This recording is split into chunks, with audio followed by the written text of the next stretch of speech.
Welcome along to another episode of All Hands on Tech. I'm your host, Claire Quirion, and today we're diving into the fusion of innovation, infrastructure, and digital transformation. If you've ever wondered how large-scale organizations stay ahead in a world of constant tech evolution, this episode is for you. We have the pleasure of being joined by Mike Reeves, president and owner of Mobia Technology Innovations, a driving force in transforming the way businesses embrace technology. From cybersecurity to cloud architecture, Mobia's work bridges technical expertise with real-world impact, and they're doing it all with an East Coast edge. Welcome, Mike. Thanks for having me. Pleasure to be here. Excited to talk today. I'm excited too. Even just kind of the chit-chat that we were having before we got started got me really excited about this. So Great. I think we'll have a lot to cover. Thank but you. Before we do, we always start with some really great icebreakers to get things moving. So I'm going to start with this question. If you could travel 10 years into the future, what's one piece of tech you'd hope is finally real? Well, as you said, we were talking about a bunch of stuff before we got rolling here. And for me, as I said, I'm a bit of a nerd about health. And I'd love to see a body scanner, like a mental, get up every morning, checks your mental health, checks your physical health, let you know if you're okay, make some suggestions maybe on things you could look at trying to improve for the day. Maybe it's diet, maybe it's something you need to change just throughout your day through your habits. And if we had a scanner like that in 10 years that everybody could just get up every day and do a self-check, I think that'd be awesome. That's a really good answer. Very cool. I agree with that. I feel like we're not that far off. Yeah. Or we have components of that, like maybe not one scanner that does it all, but I agree. Very cool. If Mobia could have a mascot, what would it be and why? So I'm probably the least creative person in the world, and it's when I read that question, I said, okay, my knee jerk was to go to, which would date me, the Stay Puft Marshmallow. Okay. From anybody that knows Ghostbusters, and then again with my further show of lack of creativity, I went into Perplexity AI, and I said, what? I asked the question to Perplexity, and it came back with, I think it was probably less creative than I came up with on my own, and it was dolphin, an owl, a beaver. Okay. So I was like, I'm probably not going to be able to have a good answer for that today. So here we are. I would stick with the marshmallow. I think, imagine if you prompted it and it gave you a marshmallow. That would just be the proof you needed. True, actually. I never thought of that. Thank you. You're welcome. Okay. If you have a surprise long weekend, are you heading off grid? Are you doing something in the city? What is your ideal long weekend plan? Off grid, without question. Alone? With friends, family? No, with family for sure. Yeah. Love to cycle, gravel riding, stuff like that. So to get back in the woods and just get on gravel roads and just tootle around for hours on end would be wonderful. Do you have one of those big fat tire bikes? Isn't that for gravel? That you can use that for gravel, but there's different bikes that are they look more like a road bike and they have a little bigger tire. Okay. And those are for gravel riding specifically. So which I do a lot of. It's awesome. Cool. I love it. Do you have anything planned for this summer since camping season is upon us? A lot, yeah. Just on that particular theme around that question. So I have a place in Cape Breton where I'm from, not far from there, and it's wonderful. So it's biking, it's salmon fishing, it's beach, it's golf, kind of everything that kind of encompasses what I think Cape Breton is special. That's awesome. Is it in Inverness? Yep, exactly. Well, you said golf, and that's exactly where my mind went to. Yeah. Amazing. Yeah. Very cool. Okay. So I'm interested to learn how Mobia got started. How did you first join it? Obviously, you're one of the founders, but how did that all come to be? Yeah. Not a founder. My business partner Rob Lane. He and his family founded the company, and I joined and became a partner within the last 7 or 8 years. And but he and his family founded the company. His brother Steve actually he started the company, and this is our 40th anniversary this year. So. Company's got a lot of history to it, lots of reinvention, and it's funny how I was working at a company here in Atlantic, Canada at the time in the tech space, and one of my customers called me and said, I need to start talking to Mobia. And I was like, sure, okay, I'm busy. I got other things to do. He said, no, they're a special company. I'd like you to go talk to them. And I just said, great, thanks, I'll do that. And I didn't. And he called me back a few months later and said, hey, how you doing with Mobia? Like, have you gone over there? I'm not seeing anything kind of starting to materialize with you and with the Mobia team. And so he cajoled me. I won't say exactly what he said to make sure I committed to calling Rob over at Mobia. So I got introduced to the company that way through a customer asking me to reach out to them, and started to spend time with Rob and Lane, and really started to feel great about what Mobia did as a company and kind of their roots and their history and the culture that the company had. And Rob and I just got to a point where it was like you should come in and join the organization, and help me continue the journey. So that's how it all started, just about 11 years ago, I guess. Very cool. So are very organic. Yeah, absolutely. That's great. Did you know much about them before that, or? Like most people, zero. Yeah. Yeah, we don't. Elusive. We're building brand. It's getting better, but I'd say we're still pretty well. We're not very well known. If you really kind of look around. Right. Well, maybe that will change after this. Hopefully. So, for those who might not be familiar with Mobia, what do you guys do? What do you think really sets Mobia apart? What inspired you to join, after those meetings? Yeah, it's a great question. And, as I said, the company this year, we're celebrating our 40th year. And, we're constantly trying to evolve and stay current in terms of, what do our customers need? What are the technology trends that are out there? We try and center around people, process, technology, and culture as kind of the pillars of how we operate our company and how we look at what's going on in the market and our customers and our partners and our employees. And so the things we do are data center modernization, app modernization, cybersecurity, and telecom engineering. And within, there's a cross section of those. Those can all be done independent of each other, or they can all be, like I describe it as more of a continuum. So a customer, needs to modernize their data center, or maybe they need to look at a hybrid strategy and they need to bring some cloud into their world. And then they need to look at, okay, so if we're going to cloud, then we need to look at how we're going to modernize our applications to make sure that they can go to the cloud in the right way, or spread themselves across, hybrid infrastructure, or cybersecurity as an example, and how you're going to protect all this now if you're going to change, how you're doing things and the applications and where they're hosted and so on. And so we really try and have this full life cycle approach in terms of how we approach supporting our customers, and because their businesses are changing all the time. And if you look at the two big themes right now that are extremely palpable is cybersecurity in general. Like there's so much to do in that space right now, and then you look at AI. I mean, AI has just become so important to people and companies, and it's moving so fast. So for our customers and a lot of our ecosystem partners and technology partners that we use, for them to be able to get their message out, and for customers to have the time to be able to focus on, okay, how do I approach this technology? What's the strategy? And how can I implement this for best value for our company to make us competitive or successful, or maybe it's drive cost out of the business or find new ways to monetize the business. Like that's our job, to come in and kind of help customers figure those things out. Right. So usually you come in kind of a discovery phase, like people know they need help, but maybe not necessarily what they need. So playing the consultant role a lot. Absolutely. Yeah. So there's a technology piece where you need to figure out, what technology they need to buy, whether it's, it's hardware, it's infrastructure, or whether it's software, or, maybe it's cloud services, or, things like that. And then, how are you going to build a plan for them to introduce that into the organization? And, that's architectural discussions. So the design, and then maybe it's an implementation, and maybe it's ongoing support of that. And then, of course, the centerpiece around that is the people. Because oftentimes you're going to be asking people to look at doing things differently and maybe acquire some different knowledge. And so kind of helping customers and move along in that journey as well on the culture and the people side. A lot of change management. Yeah, exactly. Interesting. I can see how easily it would just snowball, so many things are interconnected. If you implement one thing, you're going to need this to support it, and so on and so on. So without question, that's why I call it a continuum, because it doesn't stop. Yeah, it never just is in silo. Yeah. Very interesting. Thank you. Sure. And you work with all sorts of different fields: healthcare, aviation, education, government.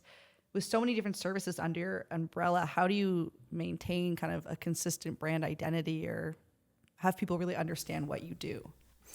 That's a great question, and it's I would say that's within our company that's a struggle for a lot of the themes that we've talked about already, because technology is changing, and so you want to make sure you're staying current for your customers, and so that means you may start to you start a year and going down one path, and then by the end of that year you've introduced some new paths. So. Right.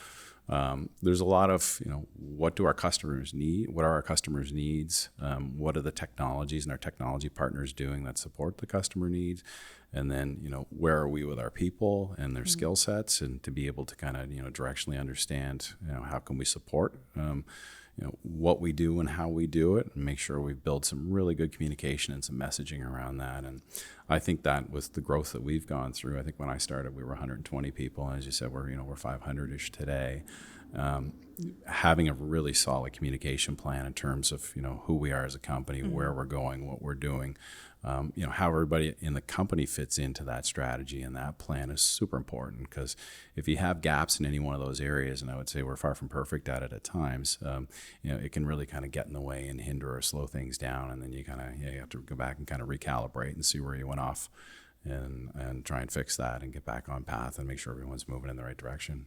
Sounds like a lot of change management internally in the same way. It's a big thing. Very nimble.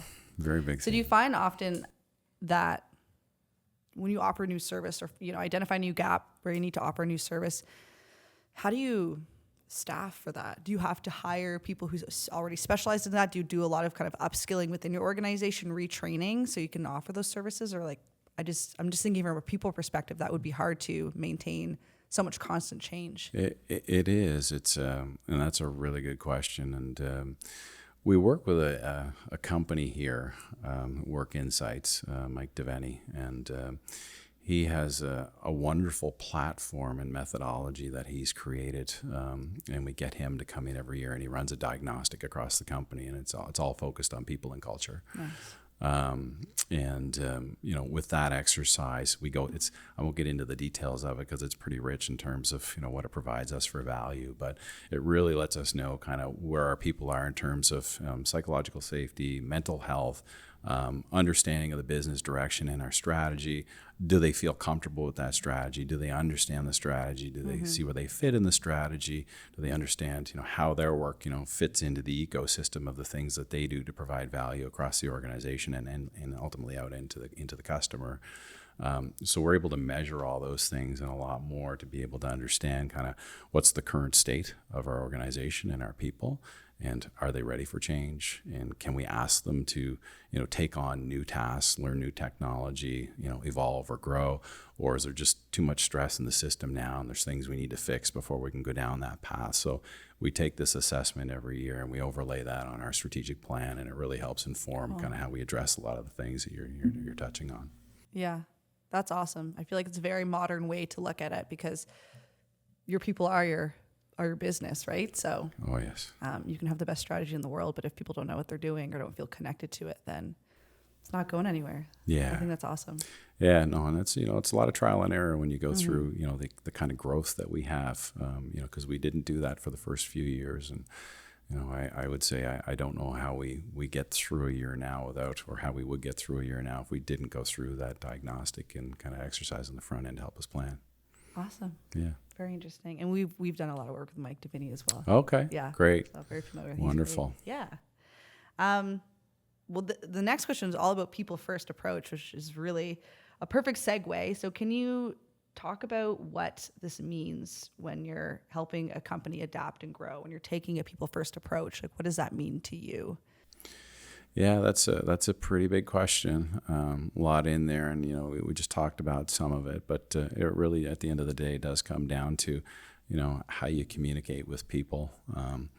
And on the customer side, oftentimes they've got a culture, they've got a way they like to operate their business, and we do as well. And so oftentimes we have to go in, and it's as much about trying to build a relationship to understand kind of what their current state is and what their North Star is in terms of their culture and their direction and what they're trying to achieve as a business. And then having our team understand those things, and then trying to build that, because there's usually typically a gap between how we would approach something. I mean, our job is to try and stay on top of technology and, constantly learn and evolve and grow. So I'd say we probably lean into change a little more than most organizations. So when we're going into, a new company, it's really trying to identify, where are they and get their temperature in terms of being able to get ready for a new technology or a change, or maybe oftentimes it's, they've got a very static approach as to how they go through their planning process every year. Like you'll allocate a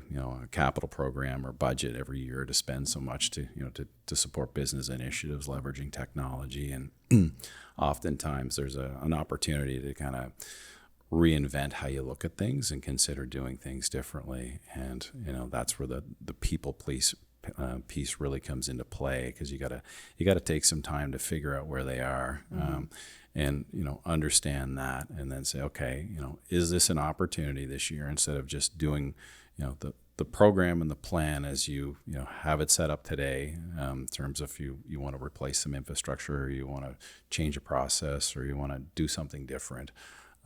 Maybe there's an opportunity to look at different in a different way, if I can describe it like that, and maybe do some ideation and consider some approaches that you think that was probably a couple years down the road. But if you take the time today to say, okay, let's understand what that opportunity or potential looks like, and really kind of potentially set that stage now, and really help you with trying to get the people in the right place to be able to go through that process to consider that change. But also, if you do get there and you can be successful at trying to look at your architecture differently, or maybe it was some technology you wanted to bring in that, as I said, was maybe a couple of years out, and you did it today, and you've got, you future-proofed your business a few years. And I look at AI as a great example of that. Like, there's a lot of change that's starting to have people want to consider, or try and get some comfort or some knowledge around that.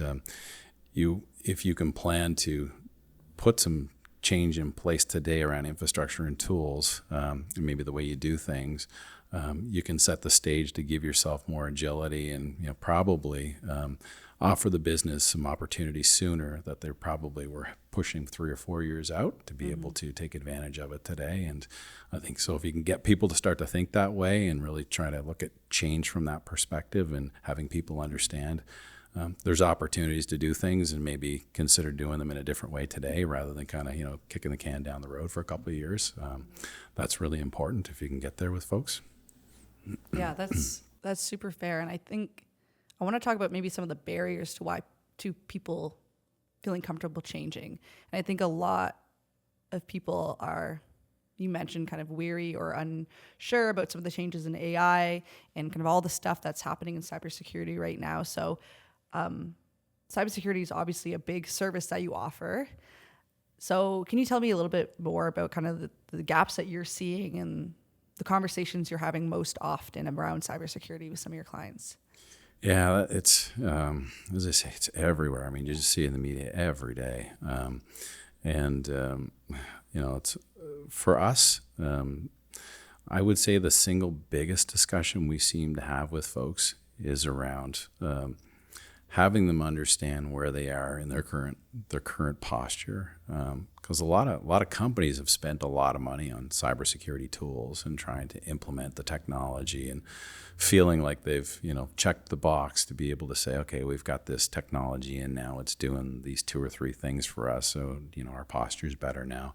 The problem with that is that they're oftentimes just a tool, and the issue is the tools aren't integrated together. So the posture is a bit broken, if I can describe it that way, because you got these siloed tools. Every one of them is really good, and they're doing stuff to help protect your organization, but there's really no consolidated or rolled up view of the entire posture that you have from a cybersecurity standpoint. So those gaps, are opportunities for bad actors to be able to take advantage of a customer's environment and find their way in. And then it's really hard to see them once they're in there if you've got a siloed tool that does one thing, but it's not talking to another tool that would say, oh, I saw this this person that's now in our network, they moved from this system over to that system. Well, that system's not talking to that system, so they don't see each other. So the single biggest thing that we see is, trying to have a discussion with customers to say, like, you've made a great investment here, but now let's talk about your architecture and how we kind of knit things together so you get a much more richer view, more holistic view of, what's really going on from a security posture perspective. Do you think that's often the case because people maybe don't have a full understanding or a full picture of the architecture, or like, are they aware that that is even a possibility, that there are gaps because their tools don't talk to each other? Or do you think it's a gap in the technology that's available? Like, where do you think is kind of maybe some of the biggest reasons why that? Well, it's a constellation of things that you just hit on there. So, a lot of the technology companies, want to sell you their solution, and it's the solution that's going to solve your problems. And then you get into, there's so many tools and so much noise in the channel that it's hard for customers to understand what would the best architecture look like. And, you can sit down like anything and have a discussion around, well, this is the best architecture versus that architecture. And so you can get into that. So that creates some trepidation in terms of, well, if I'm going to sign up to this strategy, that's me signing up to it. And cybersecurity is such a high risk area right now. That nobody really wants to kind of sign up to making that decision and being the one on the hook for that. Right. So, you get lots of different variables in there, and then you get into just people's knowledge. I mean, depending on the nature and the size of the organization, you won't have a person that understands all the technologies and how they all fit together. And that's where a company like us with a variety or a bench of skilled people comes in to be able to say, okay, here's, like, we're specialists and we have great knowledge across the entire theater of architecture and tooling that you're going to need to create the best posture. And there is no perfect posture, by the way, and there is no perfect cybersecurity program out there. It just doesn't exist. But trying to make it as best as you possibly can with whatever resources you have available to you is really kind of the best you can do at any point in time. Yeah, fair enough. Good to know. We, I mean, this is something that we talk about all the time as well. And sometimes it's like you don't know what you don't know. So if you don't even know there are gaps or what those could be, I think that education piece is huge and really shows the value of having kind of external consultants. One, for a new perspective, they might see things that you don't, but also bringing that expertise in-house is invaluable. Yeah, agreed. So you talked a little bit at the beginning, kind of the start of Mobia and how it's a family-run business originally, and now you have up to 500 plus employees. Can you tell us a little bit about kind of that journey to such massive growth? Sure. It's it's a lot of adrenaline. Lots of time on airplanes. Because our head office is here in Dartmouth, and we, as I said, when we joined, we were about 120 people at the time, and most of our customer base these days, actually, we've got a pretty strong footprint in the Atlantic region, but we had more outside of Atlantic Canada in terms of customer base and footprint. And so a lot of our, talking about culture, a lot of our team has been and is used to getting on an airplane to go visit customers or go deliver, projects and work. And so that was a big part of the journey, is just understanding, like, we're really good. We've got great skills. We've got a great ecosystem of companies that we can work with, like the universities and the community college, to get highly skilled people to help us build our company and all the technical skills and services that we've been talking about, and understand, like, we're going to export that out of Atlantic Canada and take all that greatness across the country and outside of Canada in some areas of the business and things that we do.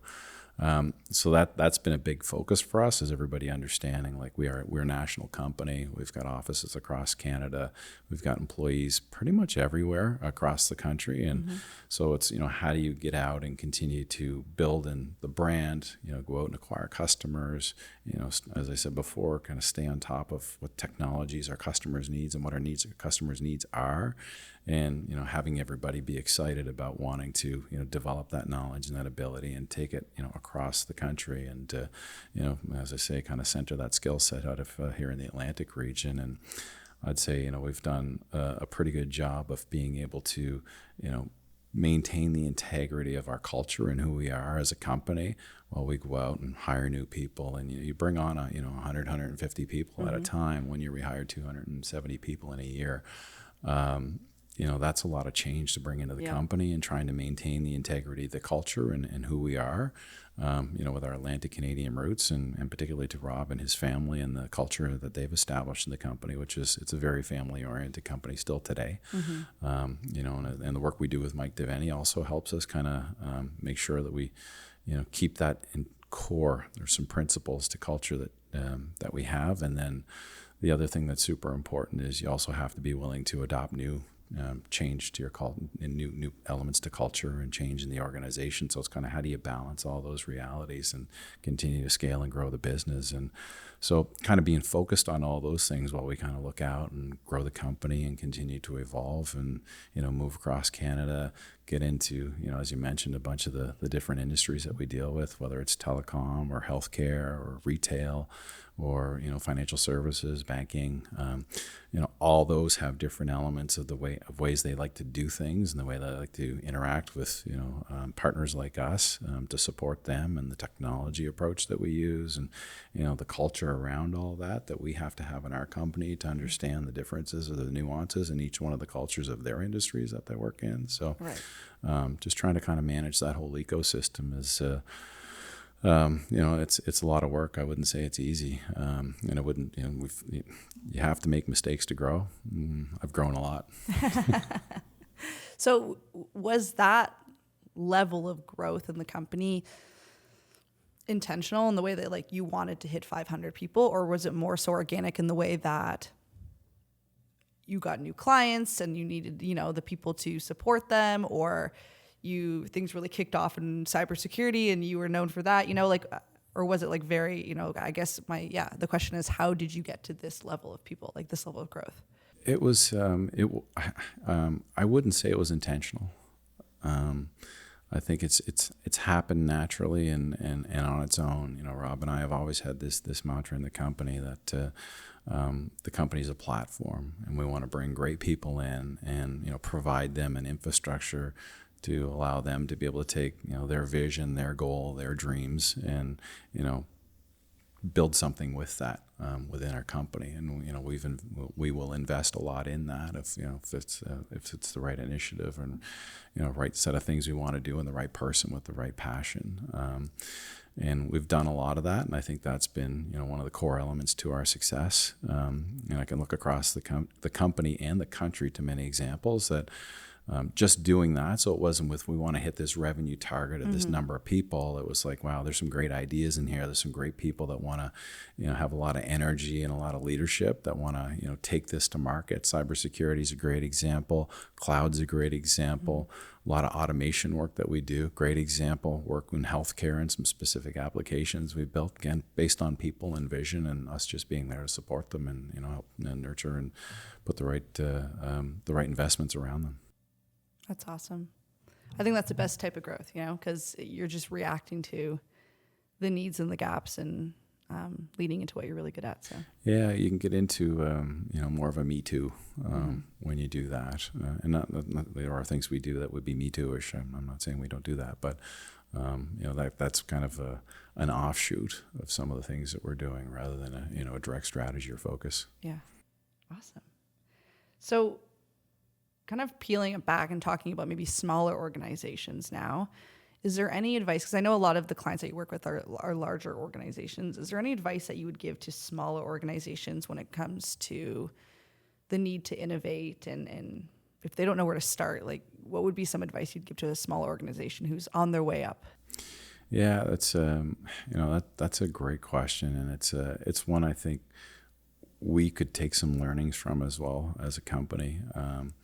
We certainly have tried to do a lot of things, especially at one time over the years. And, I think that can dilute down somebody's vision, somebody's ability to be able to support, whether it's financially or people-wise, or just having, energy and capacity to do something. And, I think the biggest thing for me would be just to say, like, be passionate about it.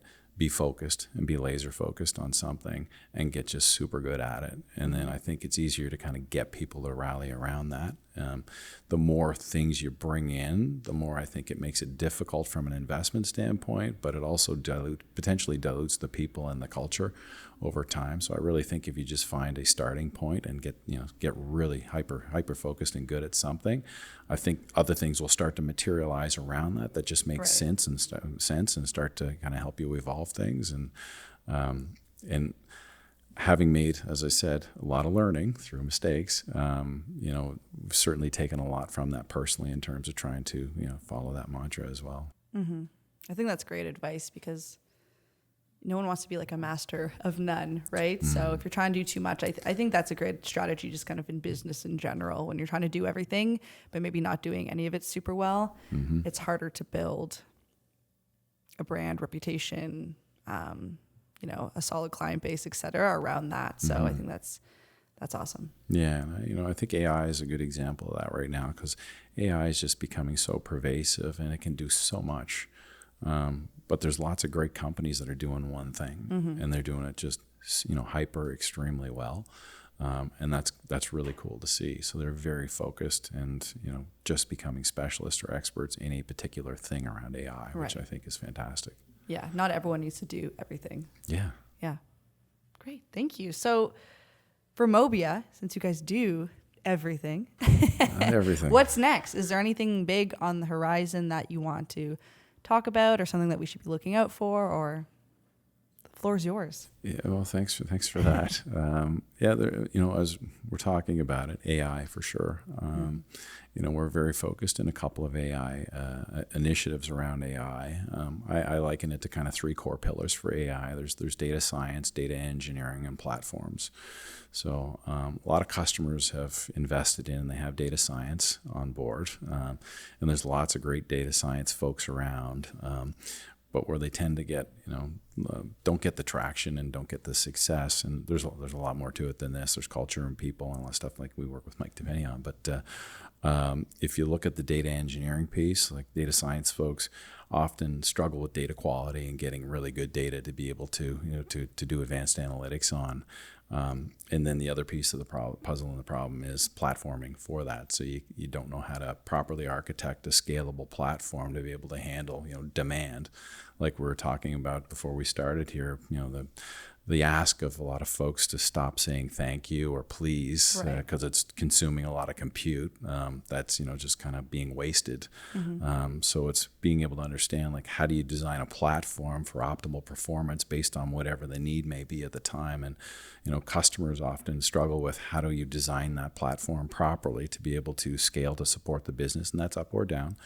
So you can have cost efficiencies and effectiveness there, but also data engineering. So the data quality, do you have the right data? Do you have governance around that data and compliance depending on your industry? Is it secured properly? Like, all that stuff is super important, and a lot of organizations struggle with those two elements more so than the data science piece. So we're going to be very focused, and we have been for probably about a year and a half now, on the platform services and the data engineering piece. And we've kind of got on that journey with some work we're doing with NVIDIA in particular, which is probably a technology company that a lot of people know, as well as so many others. So that's a big area of focus for us. And then cybersecurity, we're doubling down there as well. There's just so much demand, and it's been a growing practice for us. And in there, it's GRC, governance, risk, and compliance work that we're doing, but also we're starting to build a practice around OT cybersecurity as well for critical infrastructure, which is becoming very interesting. So if you look at oil and gas, manufacturing in some areas, et cetera. Very interesting. I think with the AI, a lot of the conversations that we have with companies is not really knowing either what infrastructure to put in or what security or how to govern it, because we don't really know all of its capabilities, right? Like it's constantly changing what it can do and what it can accomplish. So even from a government perspective, like the policies around AI and stuff are slow to be put in place and need to change all the time because it's moving way faster than a lot of us are. So I think people don't even know kind of where to start and how to govern what's going on there. So a lot of need for that for sure. No, yeah.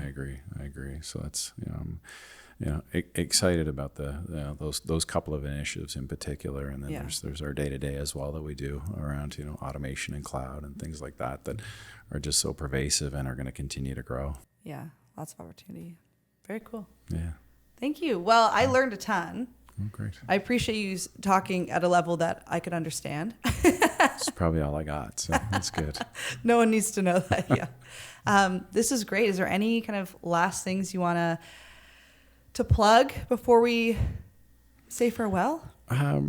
Just as we talked about on the front end, we're, I would say our brand is still growing and evolving, and just whatever we can do to continue to build and evolve our brand. And it's Mobia.io is our website, and we've got lots of social media programs and things like that going on, and reach out to anybody on the team. I think we're very easy to access if anybody wants to have any discussions, and we're certainly here in region trying to get into the ecosystem and provide some thought leadership or just be a part of the community in so many ways. So that's about it for asks from my perspective. I think that's great. I think it's really impactful to have companies like Mobia, homegrown in Nova Scotia, who are operating kind of on a global and national scale. I think that really puts us on the map. I think a lot of times people don't really know that some of these companies, are operating here or came out of here. And there's just so much opportunity. So we're happy to highlight you. I want people to know that you guys are here and that you're doing incredible things. So thank you for being here. Great. Thanks for having me on today. It's wonderful.